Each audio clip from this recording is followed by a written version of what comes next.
Olá, Minas! Este é mais um episódio do Contamina! Tudo bem com vocês por aí? Que bom que vocês estão assistindo, ouvindo mais um episódio do podcast. E hoje, nosso tema é lugar de fala. Então, para a gente introduzir esse tema, quero fazer o seguinte comentário. Estamos aqui, nós quatro, com opiniões diferentes sobre o tema, tentando nos respeitar o máximo possível. Nós temos opiniões diferentes, como possivelmente você também tem. Então, ao ouvir as nossas opiniões, por favor, controle o seu córtex pré-frontal. Tenha autocontrole, você não precisa insultar ninguém, embora você tenha vontade, você é ser humano, você tem vontade mesmo. E nem denunciar ninguém, nem entrar com processo contra ninguém, porque estamos aqui expondo nossas opiniões para refletir e gerar uma discussão um pouco melhor e que abarque todas essas opiniões diferentes. Tudo bem? Então, vamos lá. Estamos falando de lugar de fala, um tema muito polêmico, um tema que veio aí para a mídia com o livro da Djamila de Ribeiro, que há uns 3 anos atrás. Acho que veio mais para a mídia ainda quando, se não me engano, a Kéfera foi lá na Fátima Bernardes e foi um pouco grosseira com um rapaz da plateia que tentou interromper ela para explicar alguma coisa, e aí ele disse que o que ela estava fazendo não era o lugar de fala dele, porque ele estava tentando falar de feminismo para uma mulher. E aí gerou-se muitas polêmicas em relação a tudo isso, e estamos aqui tentando conversar sobre elas. Carol. Diga, meu bem. Lugar de fala. Você acha que você tem lugar de fala em qual grupo? Em qual discurso? Eu acho que a gente tem que pensar na questão da mulher, acho, por mais que seja enviesado, por mais que eu seja privilegiada, talvez no começo do campo da psicanálise, mas é muito vasto, é muito amplo. Então não dá para só recortar. Aliás, o que eu faço é um recorte, né? O negócio, o buraco é muito mais embaixo. Certo, certo. Bárbara, o lugar de fala de quem? Que fala? Então, exatamente, né? Me questionei bastante sobre isso quando estava pensando sobre o tema. Principalmente porque todos nós tivemos criações diferentes, temos culturas diferentes. Então, a gente é exatamente isso, nós não viemos do mesmo lugar. Então, por isso que cada um pertence a um lugar de fala, né? Cada um fala de um determinado lugar. Eu acredito que lugar de fala é o que precede, o que traz na sua fala, né? Tudo que vem antes do que você expõe. E aí tenho bastante cuidado, cautela com esse tema, porque eu acredito que os extremos, eles podem nos prejudicar bastante, porque por causa dos diferentes lugares de fala, a gente pode, ao invés de gerar uma discussão, de expor da onde que nós falamos para um outro, a gente pode tender a afastar as pessoas, ao invés de criar um diálogo, criar realmente um conflito. E aí tenho bastante cautela com relação a esse tema. Eu acredito que, assim, eu sempre tento repassar o que eu entendo, toda a construção que eu tenho, né, que vem em mim, de uma forma não agressiva, para que as pessoas consigam compreender e realmente entender por que o meu discurso é aquele. E você, Júlia, o que acha do tema? Bom,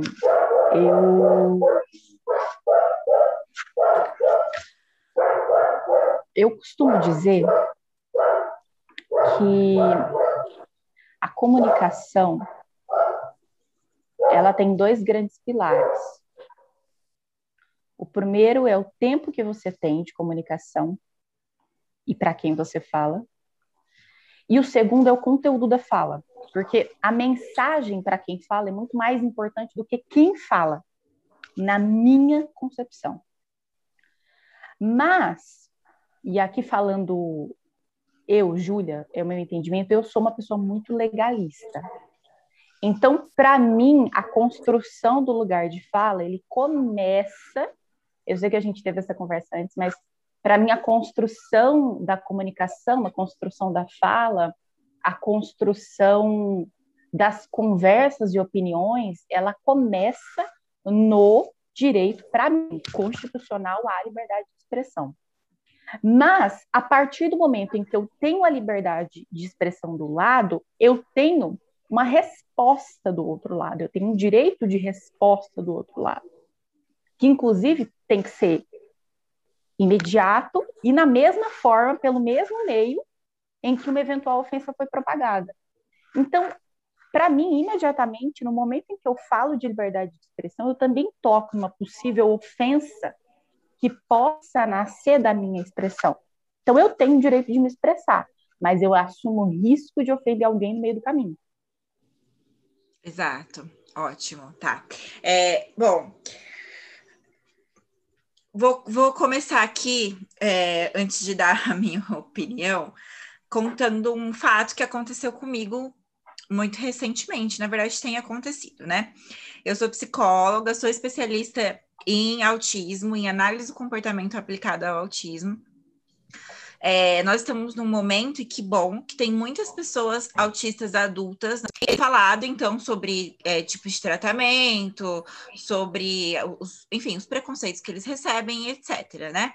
E, recentemente, eles levantaram um assunto sobre o tipo de tratamento, enfim, é uma intervenção, não é um tratamento, porque autismo não é doença, o tipo de intervenção que eu faço, que é o que chama ABA, né? Que é a análise do comportamento.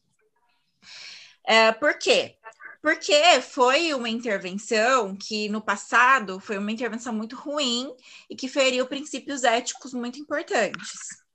Então, eles levantaram nos Instagrams deles esse tema e aí, então, criticando esse tipo de intervenção.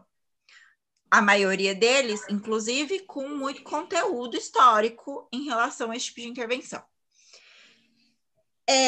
Bom, então temos esse ponto. O que acontece? A gente tem muitas pessoas que fazem essa intervenção, que são elite, que são bambambam na área de autismo no Brasil.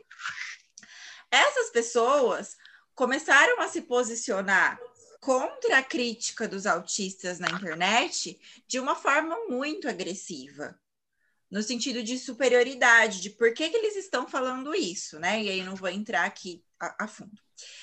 E aí, então, eu analisei muito, observei muito toda a polêmica que estava acontecendo para conseguir entender, então, qual é o meu lugar de fala. Aliás, se eu tenho lugar de fala, qual é o meu lugar de fala nessa situação? Porque a gente está aqui polarizando, você que está ouvindo aí, possivelmente está pensando em feminismo e em racismo, né? Mas a gente precisa aplicar lugar de fala a todas as classes que se sentem oprimidas. E quando a gente fala de pessoas neurodiversas, que são, né, pessoas que a gente fala que não são neurotípicas, que, por exemplo, autistas, TDAH, enfim, que tem algum comprometimento ali neurológico durante o desenvolvimento. A gente está falando de uma classe oprimida na nossa sociedade, né? E eu sou especialista, eu tenho 10 anos trabalhando na área quase, mas será que isso me faz impede igualdade com uma pessoa que é autista? Então, o que eu posso falar ali? E aí, eu vendo as pessoas da área criticando dessa forma, me faz ter certeza que eles têm mais ainda razão de criticar a abordagem e de criticar da forma agressiva, se eles quiserem. Porque nesse ponto, eu acredito que é uma invasão de lugar de fala. Então, o meu lugar de fala nesse momento, enquanto especialista que entende de autismo e que entende da intervenção, mas não é uma pessoa autista, é pedir desculpa, tentar melhorar a minha intervenção e tentar explicar da melhor forma que o que eu faço é diferente de algo que fere princípios e que faz mal a uma pessoa com autismo.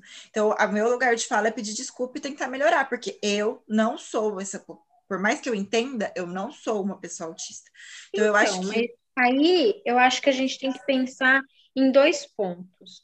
A base de que vocês estão falando, e agora eu penso também, é a questão do diálogo.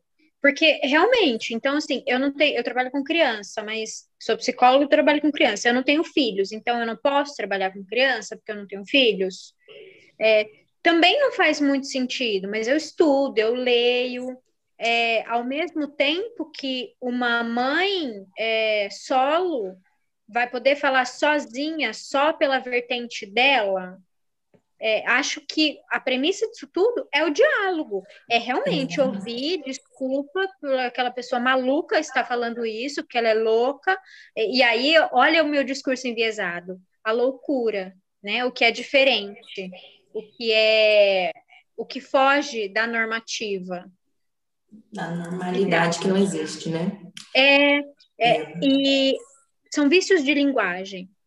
Eu não tinha percebido, eu percebi agora. Aqui não dá para editar, ótimo, porque é assim mesmo, segue o baile. Exato. Mas a gente tem que pensar por esse lado, né? De onde é que eu estou falando, o porquê que eu estou falando, e como que a outra pessoa abarca isso. Hoje está todo mundo polarizado. Então, se eu falo assim, você tem o cabelo cacheado, você é assim, assim, sabe? Pronto. Exato. Dependendo de como a pessoa interpreta isso, acabou. Eu acredito que, assim, é clichê, mas tudo começa no respeito, né? Essa situação de, errei aqui, não estou falando com propriedade sobre este assunto, porque não pertenço de forma exclusiva ou tão aprofundadamente a ele. Então, ok, errei, como posso melhorar? E aí, assim, eu tenho muito receio, a gente já tinha até pontuado isso na discussão prévia aí, de o oprimido se tornar opressor. E até me corrijo muito com relação a isso. Porque a gente tende, se a gente não souber canalizar, né, o que aconteceu, o que não nos agradou, a gente tende a repetir esse comportamento. É igual mesmo aconteceu na África, né? Quando eles puderam assumir, quando os pretos puderam assumir o poder, eles queriam estabelecer as mesmas normas, só que com os brancos, né? Prejudicar os brancos, estabelecer um apartheid reverso. Então, assim, eu sempre penso que nós temos que tomar este cuidado de não inverter os papéis e continuar prejudicando as pessoas. E eu sou mais para a vertente pacificadora, assim, mas entendo também, e aí queria conversar com vocês sobre isso, o que vocês acham dos extremismos, assim, das pessoas que realmente rebatem todas as questões. A gente teve um caso aí que ganhou notoriedade, né, que foi o da Lumena, que ela sempre questionava tudo, ela sempre militava sobre todas as situações, e eu queria saber com vocês, assim, se vocês apoiam esse tipo de situação, se vocês discordam. Eu, particularmente, como já disse, tenho muito receio de pessoas que agem dessa forma, mas também entendo que muitas revoluções sociais aí foram geradas por pessoas que tinham um comportamento mais radical, que se não fosse por elas, talvez nós não estivéssemos conversando sobre isso hoje, não tivéssemos essa liberdade de falar sobre todos esses assuntos. Então, assim, eu apoio com cautela. Eu tenho bastante receio de quem tende a problematizar tudo. E vocês, o que acham? Bom, eu vou falar porque sou polêmica mesmo e sou Isso, não sou parcial ao Viveu tema, muito tá? mesmo. Não sou parcial ao tema. Mas vamos lá. Primeiro, eu queria pontuar uma coisa muito legal. Acho que a fala da Bárbara é muito bonita, e se todo mundo tivesse esse cuidado com pontuar sempre os dois lados quando está falando, a gente evitaria muitas brigas, né? E muitos discursos. Mas vou retomar aqui, então, sobre o extremismo. Então, eu estudei muito. Não estudei muito, não, tá, gente? Eu vi muito vídeo de YouTube de pessoas que podem estar falando coisa da cabeça delas, mas eu vi muitos vídeos de YouTube sobre esses todos assuntos polêmicos. E aí, tentei encaixar nas coisas que eu já estudei. Tem um professor da faculdade, então, que fala sobre uma teoria que chama teoria da curvatura da vara, que eu estava dizendo para as meninas há pouco, que é uma teoria que, se eu não me engano, é do Saviani, que é um autor brasileiro, que ele diz o seguinte: se a gente pega uma vara de bambu, então, e ela tá torta para um lado, para você conseguir endireitar a vara, se você trazer ela até o meio, ela vai voltar, porque ela tá torta. Então, para você conseguir trazer ela até o meio, o que você tem que fazer é levar ela até o outro extremo. Assim, ela consegue criar ali algum tipo de igualdade, chegar ali no meio termo, né? Resumidamente, basicamente. E aí eu entendo, então, os extremismos partindo desse ponto, né?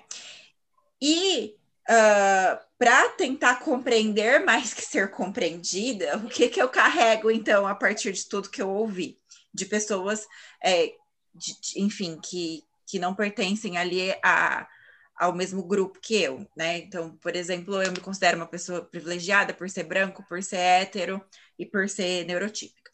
Então, o que eu entendo? Eu entendo que eu preciso respeitar, porque o outro está no direito dele de ter sofrido violentamente uma história de anos de repressão e de opressão, e agora ele está tentando se manifestar. Como é que ele vai se manifestar para que os outros escutem? Ele vai se manifestar de uma forma extrema. Concordo com a manifestação de uma forma extrema? Não. Mas, novamente, eu sou branca, classe média, hétero. Não preciso me manifestar por nada, né? Então, quem sou eu para criticar alguém que está sendo extremo? É também como ele recebe. Normalmente, isso, pelo que eu escuto na clínica e nos serviços que eu já trabalhei, essas pessoas já foram tão massacradas, assim, isso de uma perspectiva privilegiada, né? O que eu vejo que ou você é completamente passivo ou você é completamente imbatível. Então, assim, tô feliz. Tá feliz por quê? Por que você tá feliz? Não tem motivo. E aí entra no confronto. Mas quando você fala da curvatura, né, e desses extremos, desses opostos, dentro de todos esses opostos, tem as classes. Então, é o que a Bárbara outro dia pontuou. Tem uma... vai lá, Deus.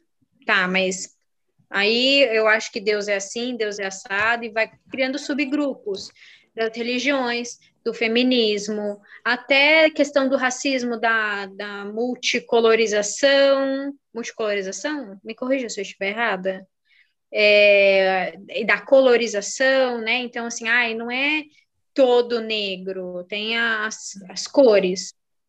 É assim, né? As pessoas entendem dessa forma? É desse jeito? Eu não sei, eu sou branca, não tenho lugar de fala. As meninas concordam? Bom, vamos lá. Então, quando a gente entra dentro do lugar de fala, e aí eu quero pegar aqui na internet um caminhozinho que tem do lugar de fala, é tipo não lembro o nome Organograma. O organograma, isso, que eu acho que é bem interessante para a gente discutir. Qual o problema do organograma? É o problema do ser humano, que é interpretação, cada um interpreta do seu jeito, seja para criticar, seja para defender. No caso. Ou não interpreta, né? Ou não interpreta, que é o que acontece na maioria das vezes. A pessoa não interpreta, só sai de plano ódio e é isso. Exato, exato. No caso, eu possivelmente vou defender o organograma, mas aí eu vou levantar aqui a questão para que a gente critique também, tá? Por que eu quero pontuar isso? Porque a Carol falou que não é o lugar de fala dela. E aí eu quero dizer o seguinte: não é o seu lugar de fala se você estiver em um grupo onde exista representatividade do tema e você faça suas colocações respeitando as pessoas que representam o tema.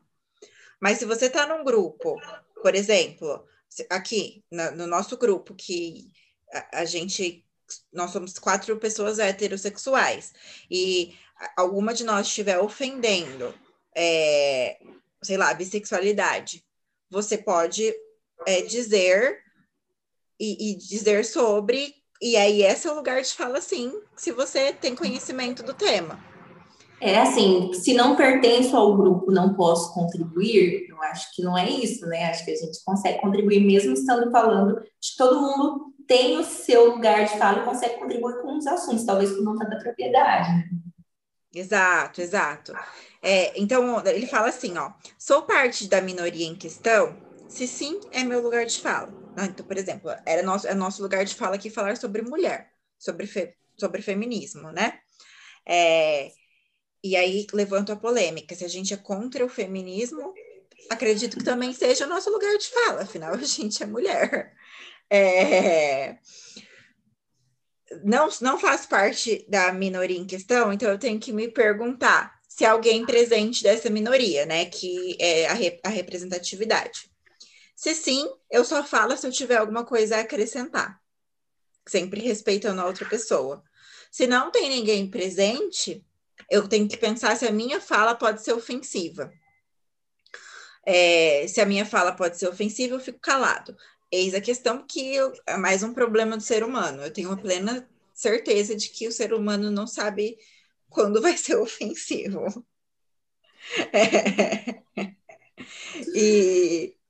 E se eu tenho base sobre o assunto, se eu tenho conhecimento sobre o assunto, eu falo. Até mesmo porque ele não tem a noção de ser ofensivo, porque ele não compõe aquele lugar de fala de novo.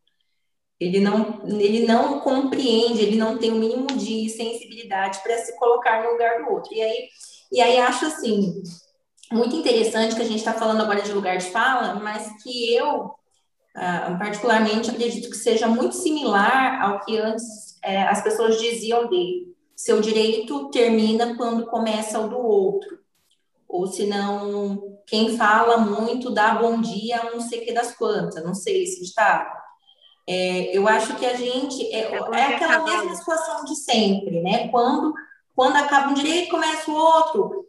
A gente tem que tomar cuidado para não exceder as nossas liberdades, né? Para que a nossa liberdade não se torne uma pedra no calçado lá do coleguinha. Exato. Vai, Júlia. Eu não sei se é meu lugar de fala, falar sobre o lugar de fala, porque eu não sei se eu tenho a construção, por exemplo, que a Isabela tem. Então, soa muito mais como uma opinião do que como um estudo propriamente dito. Mas, acabou de me vir assim uma consideração mesmo, partindo do que Bárbara falou. Se o lugar de fala é a expressão partindo do meu conhecimento de causa e da minha representatividade, o lugar de fala é ou não uma oposição à empatia? Porque, veja, Se eu não pratico o exercício de me colocar no lugar do outro, como é que eu vou construir o meu raciocínio sobre o certo e o errado do outro? Não sei, me veio agora esse questionamento. E a segunda coisa é até uma coisa que eu estava discutindo agora há pouco, que é que existem grandes binômios que são brasileiros, praticamente, na minha concepção. Porque nós somos um país de 500 e poucos anos, um bebê engatinhando, e que ainda levantamos discussões, talvez pela tenra idade que tem aí de país, mas que nós levantamos discussões ainda enraizadas na nossa formação. E a gente olha, por exemplo, para impérios como... Não estou comparando dados geográficos, nada, não estou falando nenhum tipo de comparação, estou falando de tradição. Fábio, todo mundo que está aqui conhece Fábio, mas Fábio é japonês. Fábio, meu noivo. Os japoneses têm tradições assim, desde que realmente Jesus veio para a Terra. E os japoneses já tinham aquelas tradições. E eles não mudam. E elas são inquestionáveis. Então você tem duas opções quando você lida com um japonês. Você aceita a tradição, ou você não lida com um japonês. É simples. Porque eles não mudam. E eu não estou falando que isso é bom ou que isso é ruim. Eu estou dizendo que eles são ensinados a seguirem as tradições. E isso, assim, em povos milenares. Então, mas aí a gente também tem que pensar, quando você fala assim, não é questionável. Você já está levantando uma questão. Será que isso não é questionável? Agora, se você vai entrar num embate, se você vai discutir, se você vai falar não, tá errado, ou não faça desse jeito, ou ao invés de colocar uma frutinha no altar, sei lá, é uma lixia, mas não bota uma cereja, né? A gente problematiza. Eu acho que esse é o ponto. É poder criar essa questão. Pode ou não pode? Entende? Sim. Não, Outra pergunta, aproveitando o gancho, que daí você continua, Ju. A gente é responsável pelo que a gente diz ou pelo que o outro entende? Tá? E se existe ruído na comunicação, o que acontece, Deus? Continua daí, Ju. Olha,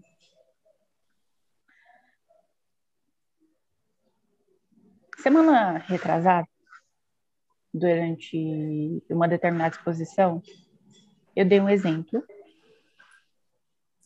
e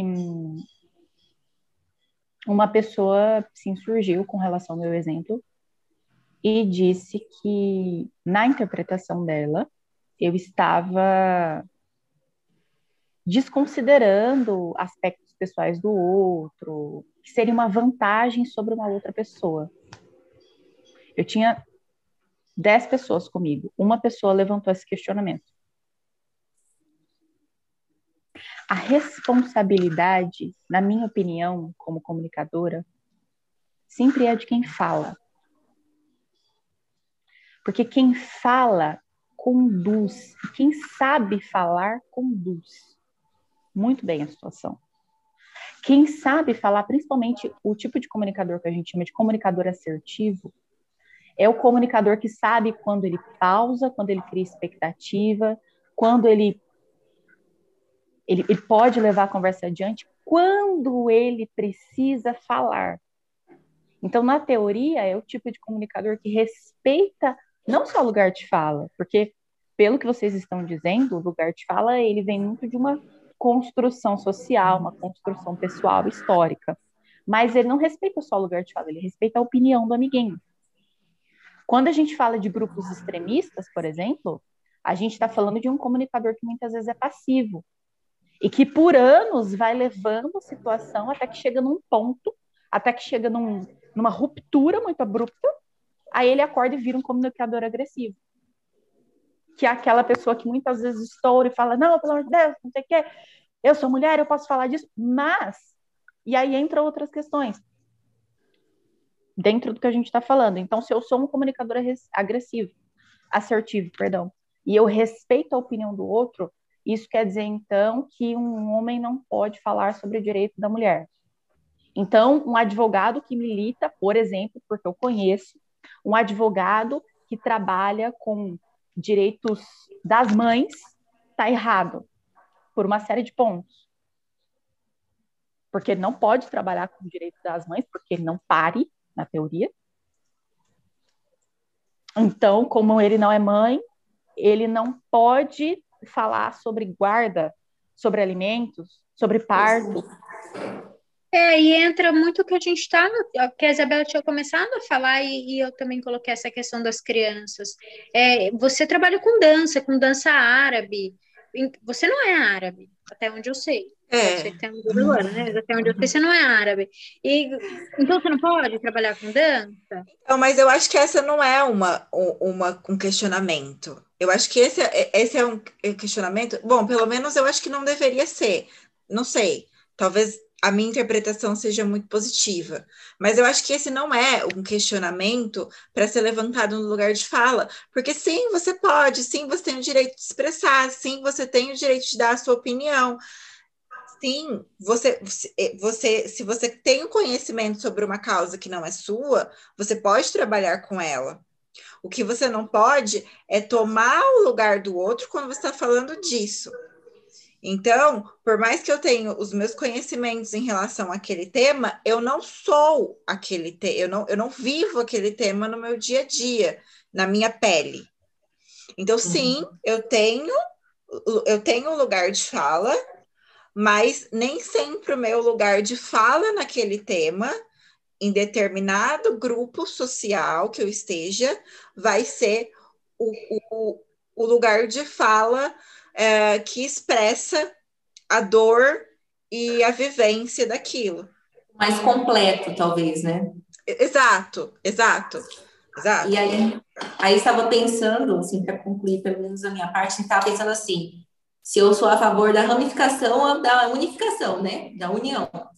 Aí fiquei pensando, né? Mas eu sou a favor de ramificar, de separar, aí ou de todo mundo se unir, né?